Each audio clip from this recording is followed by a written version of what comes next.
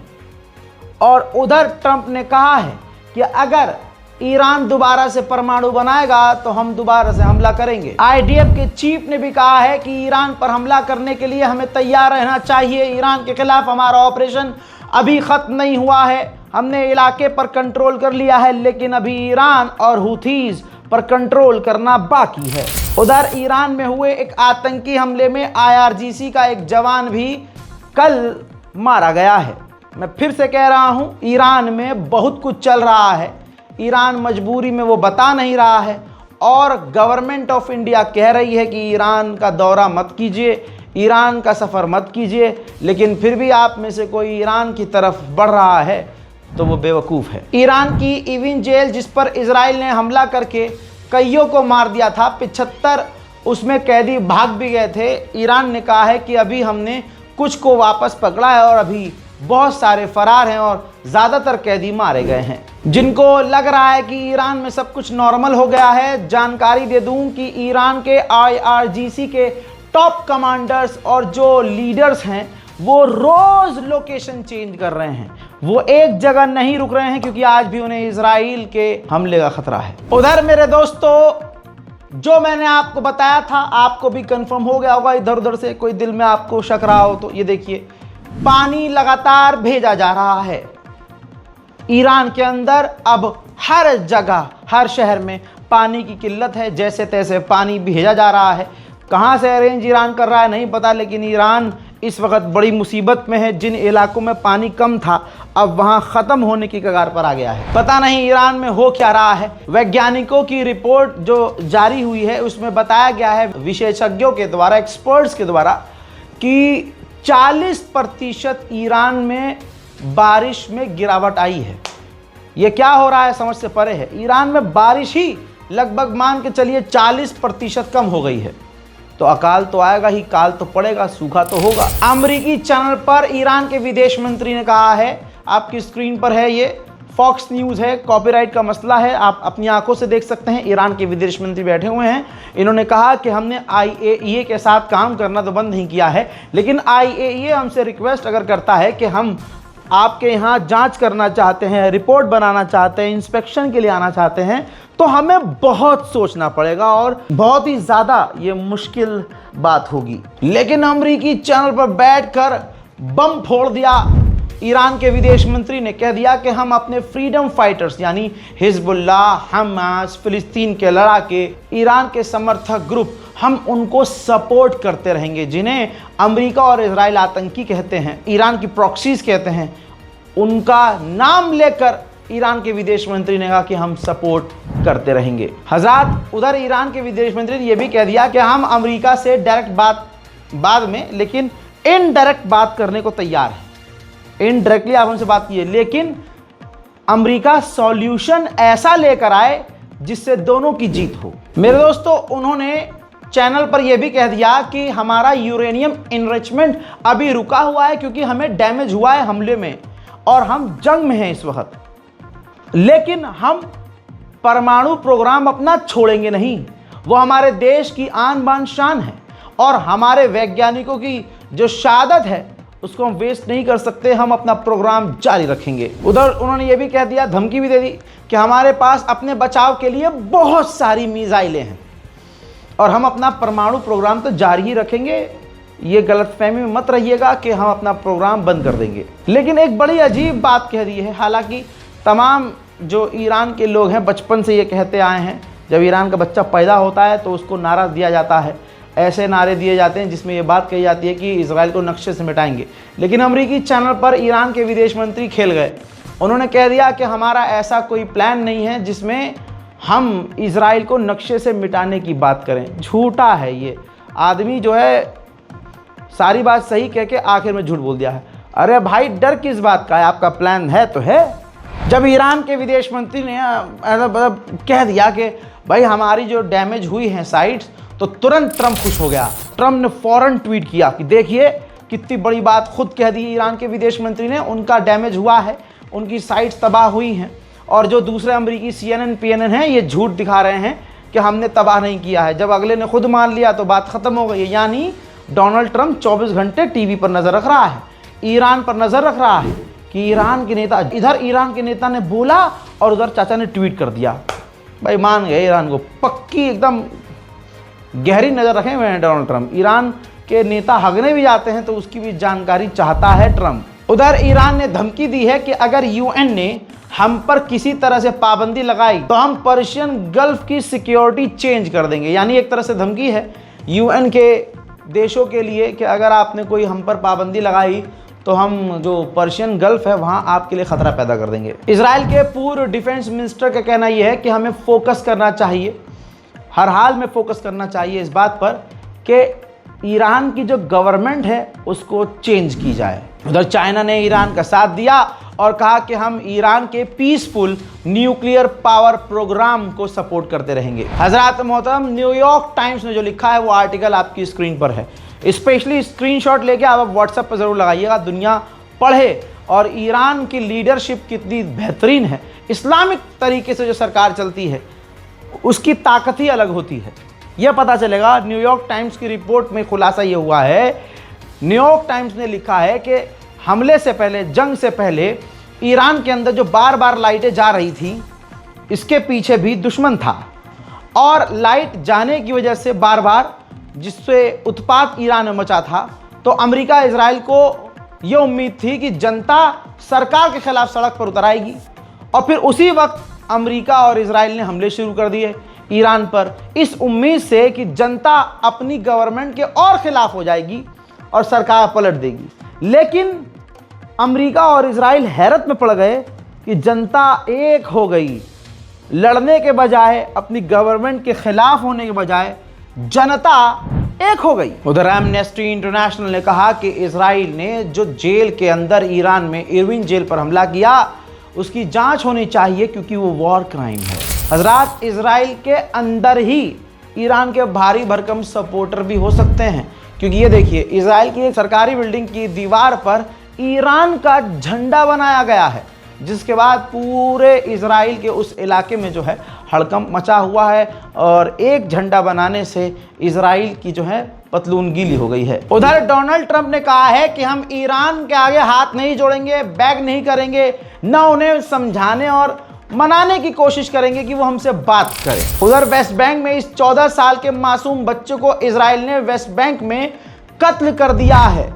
Israel में अमेरिकी ambassador ने फिलिस्तीन के वाइस प्रेसिडेंट से मुलाकात की है। मलेशिया के प्रधानमंत्री ने एक वीडियो जारी किया, दुनिया से अपील की और खास करके डोनाल्ड ट्रंप यानी अमेरिका से ये रिक्वेस्ट की कि इजराइल जो एग्रेशन दिखा रहा है इसको रुकवाएं और गाजा के जंग को बंद करवाएं। देखिए। Dear Presidents and Prime Ministers, the tragedy unfolding in Gaza is a test of our shared humanity. Entire families are being murdered.